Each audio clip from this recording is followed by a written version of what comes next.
Hello student, KJ knowledge hub के YouTube channel पर आपका स्वागत है। तो आइए आज हम लोग देखते हैं रसायन विज्ञान class 11th chapter 1 some basic concept of chemistry के भाग 7 में भाग 7 में विभिन्न परिभाषा के बारे में हम लोग जानकारी प्राप्त करेंगे। इसमें हम लोग जो अलग अलग परिभाषाएं हैं जैसे मास, द्रव्यमान, भार, वॉल्यूम, डेंसिटी वगैरह वगैरह के बारे में परिभाषा के बारे में जानेंगे। तो सबसे पहले देखते हैं सम इम्पॉर्टेंट डिफिनीशन। मास यानी द्रव्यमान, mass of a substance is amount of matter present in it. द्रव्यमान क्या है?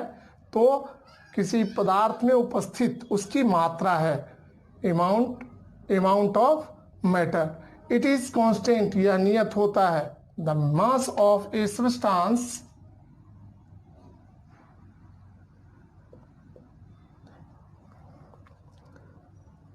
Can be determined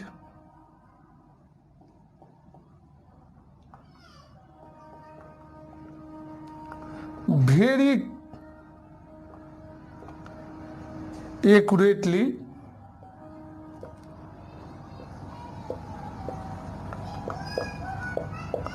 by using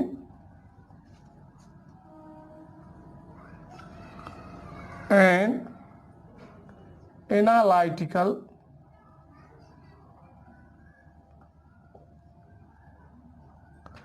valence। जैसे दवा बनाना हो तो वहाँ पर जो हो देखिएगा दवा के ऊपर लिखा रहता है 2.5 mg, तो उसमें बड़ा ध्यान देना पड़ता है कि उसमें अंतर नहीं हो, नहीं तो वह दवा के बदले में जहर हो जाएगा, वह हमारे सारे शरीर के लिए हानिकारक हो जाएगा। अब दूसरा है वेट। हम लोग सामान्यतः समझते हैं कि द्रव्यमान और भार एक ही चीज है। द्रव्यमान और भार के बारे में आपने फिजिक्स में पढ़ा होगा, ये दोनों अलग अलग चीज हैं। दूसरा है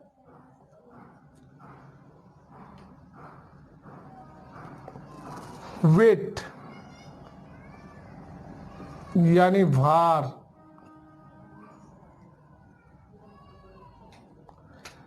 wait is the force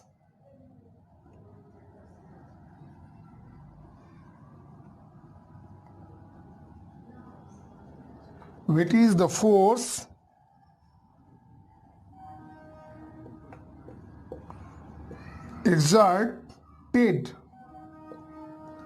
exerted by gravity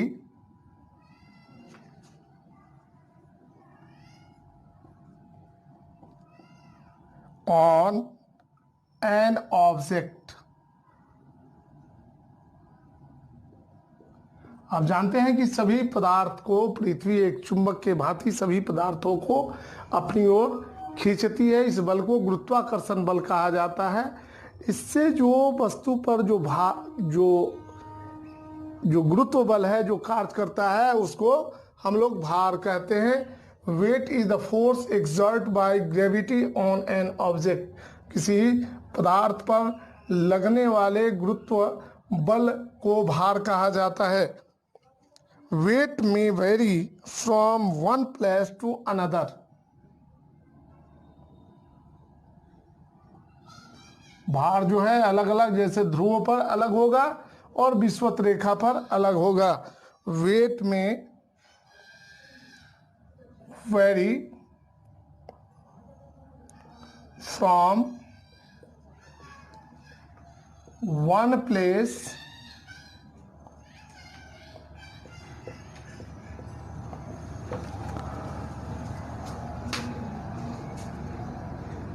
to another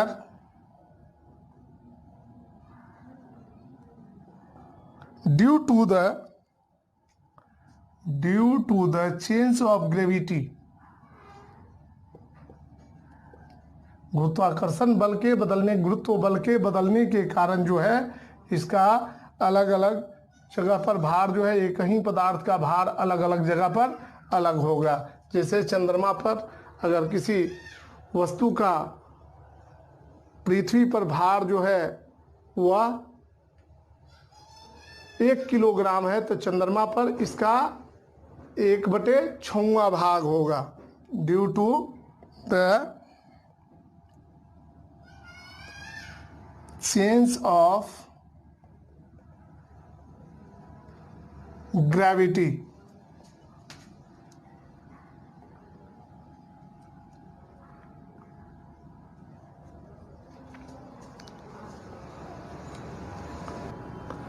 अब तीसरा देखते हैं वॉल्यूम यानी आयतन।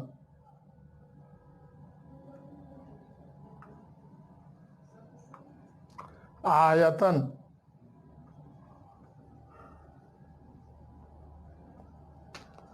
volume has the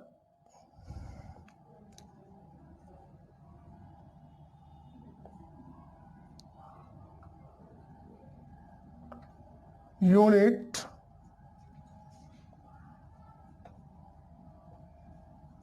of LQ. So volume has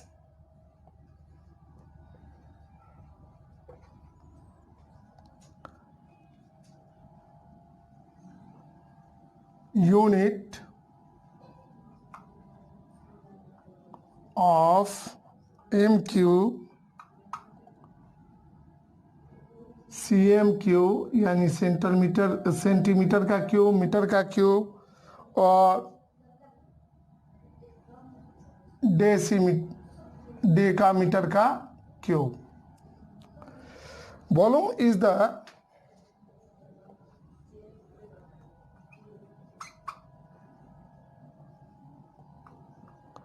quantity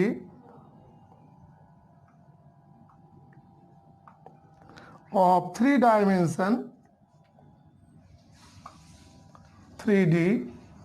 3 dimension space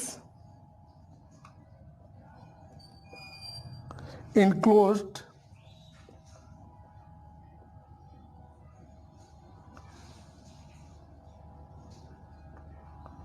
by a closed surface।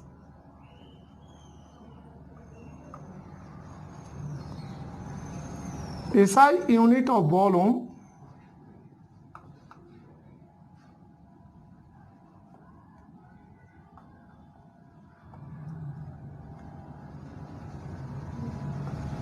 is MQ।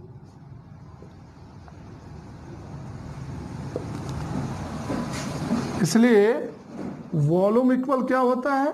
Volume equal होता है, हम लोगों ने मैथ में पढ़ा होगा, लंबाई गुने चौड़ाई गुने ऊंचाई।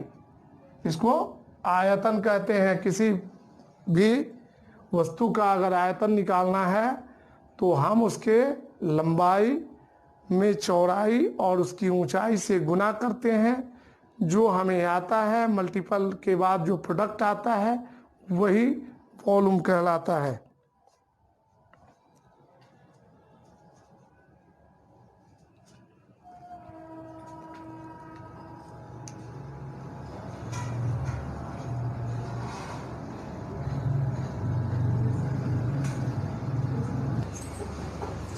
देखते हैं डेंसिटी। चश्मा कहाँ है?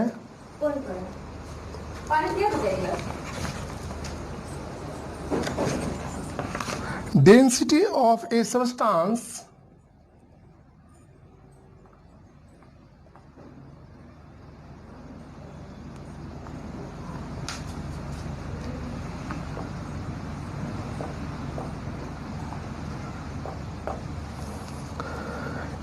is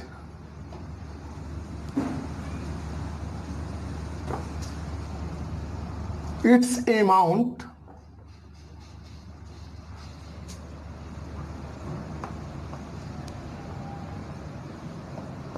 of mass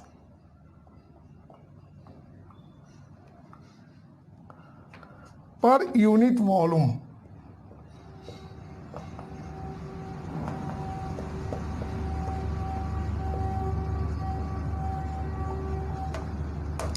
जैसे सपोज दैट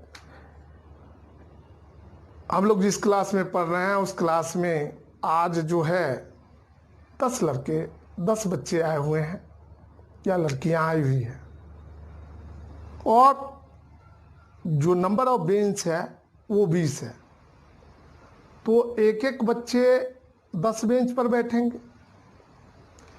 अगर जो है उसी में 60 लोग आ जाए तो बेंच का नंबर ऑफ बेंच जो है 20 है, तो 3-3 बच्चे बनेंगे।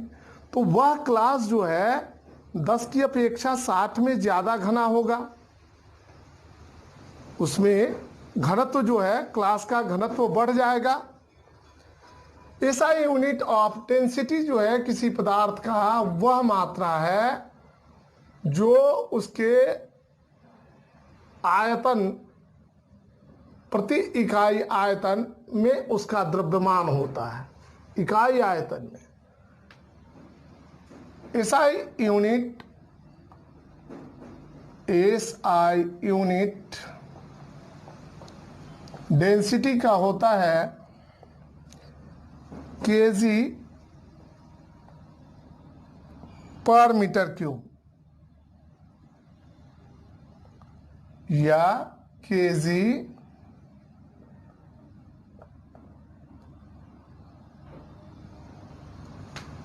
डेंसिटी इक्वल होता है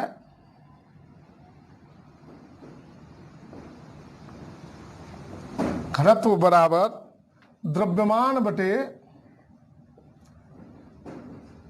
mass upon volume.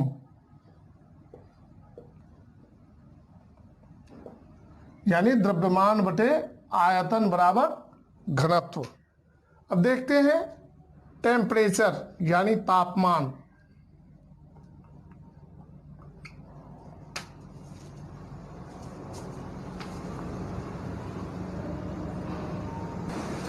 Intensity of heat present in a substance और object is called temperature.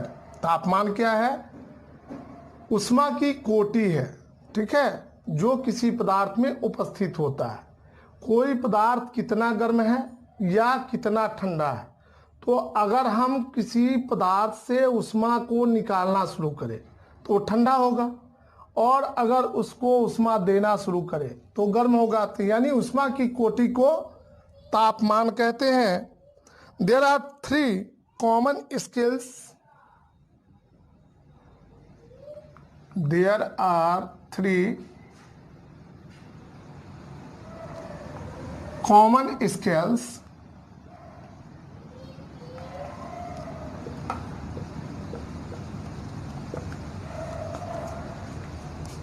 scale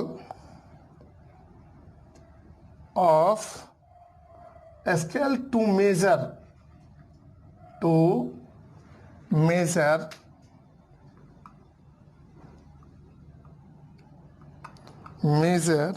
temperature. तापमान को मापने के लिए 3 इकाइयों का प्रयोग किया जाता है। पहला है डिग्री सेल्सियस, दूसरा है डिग्री फ़ारेनहाइट, और तीसरा है केल्विन। डिग्री सेल्सियस को अगर फ़ारेनहाइट में बदलना हो तो हम किस का प्रयोग करेंगे? डिग्री सेल्सियस को अगर हमको फ़ारेनहाइट में बदलना है तो हम लोग किस सूत्र का प्रयोग करेंगे?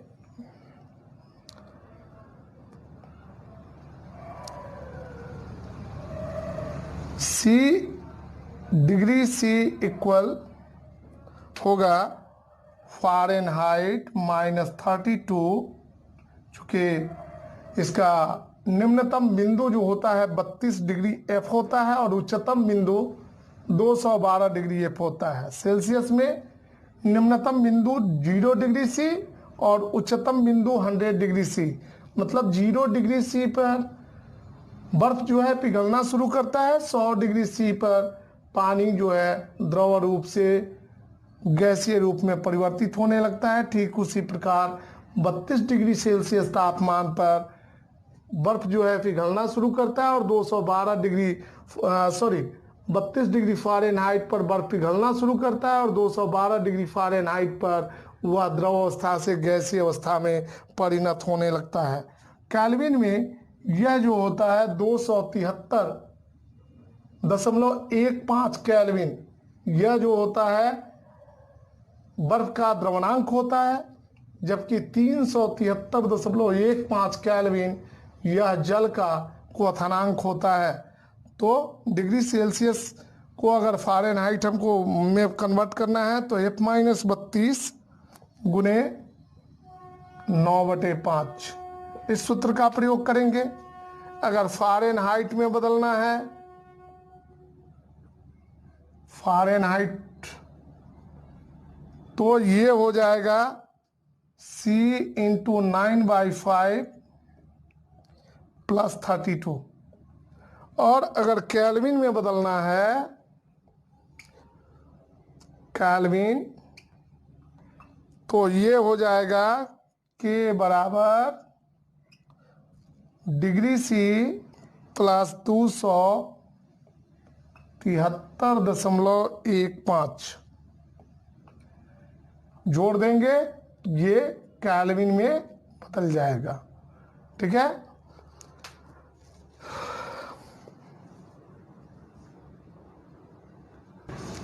अब देखते हैं एटॉमिक मास, परमाणु द्रव्यमान। It is the mass of a single atom of element. किसी तत्व के एक परमाणु के द्रव्यमान को परमाणु द्रव्यमान कहा जाता है। तो परमाणु में क्या क्या होता है? इलेक्ट्रॉन, प्रोटॉन और न्यूट्रॉन, यानी इन तीनों के मास का जो कुल योग होता है वह परमाणु द्रव्यमान कहलाता है। अब हम लोग देखेंगे एटॉमिक मास यूनिट।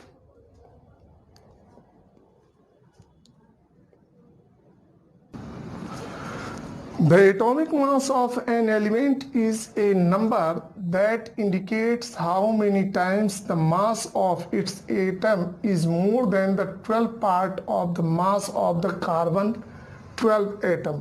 कार्बन 12 के परमाणु से किसी तत्व के परमाणु जो है कितना भारी है, उसका द्रव्यमान कितना अधिक है या कम है, उसको एटॉमिक मास भी कहा जाता है। इसमें देखते हैं रिलेटिव एटॉमिक मास, यानी सापेक्षिक परमाणु द्रव्यमान बराबर होता है atomic mass of an atom of an element. किसी तत्व के परमाणु का परमाणु द्रव्यमान बटे mass of carbon 12th atom. Carbon 12 के परमाणु के 12वें भाग के बराबर को क्या कहेंगे? उसके आधे भाग को हम रिलेटिव एटॉमिक मास कहते हैं, यानी सापेक्षिक परमाणु द्रव्यमान कहते हैं। एटॉमिक मास यूनिट यानी AMU, परमाणु द्रव्यमान इकाई। 12th part of the mass of an atom of carbon 12 is called AMU। Carbon परमाणु के 12वें भाग को परमाणु द्रव्यमान इकाई यानी एटॉमिक मास यूनिट कहते हैं। The mass of an atom is expressed in AMU। किसी भी परमाणु का जो द्रव्यमान है उसको हमेशा परमाणु द्रव्यमान इकाई यानी एटॉमिक मास यूनिट में व्यक्त किया जाता है। Number of atoms in 1 gram atom, हम जानते हैं कि एवोगाड्रो संख्या क्या है? 6.022 × 10⁻23 इतने परमाणु होते हैं। तो 1 ग्राम परमाणु में परमाणुओं की संख्या जो होती है 6.022 × 10⁻23 होती है। तो the atomic mass of carbon 12, चूंकि 12 ग्राम में इतना होगा, 12 ग्राम में, तो the atomic mass of 1 gram carbon 12 बराबर हो जाएगा 12/6.022 इंटू 10⁻⁻23। तो 1 AMU यानी एक एटॉमिक मास बराबर क्या होगा 12/6.022 गुने 10 पर पावर 23 गुने 1/2 ग्राम। ये कार्बन 12 के, तो इसको जब हम काटते हैं तो निकलता है 1.605 इंटू 10⁻⁻24 ग्राम। ग्राम में जब व्यक्त करेंगे तो -24 आएगा। अगर केजी में इसको व्यक्त करना है तो 1.6605 इंटू 10⁻⁻27 kg। 1 AMU इक्वल होता है 1 डाल्टन। ये 1 डाल्टन के बराबर होता है। तो स्टूडेंट, यह वीडियो हम यहीं समाप्त करते हैं।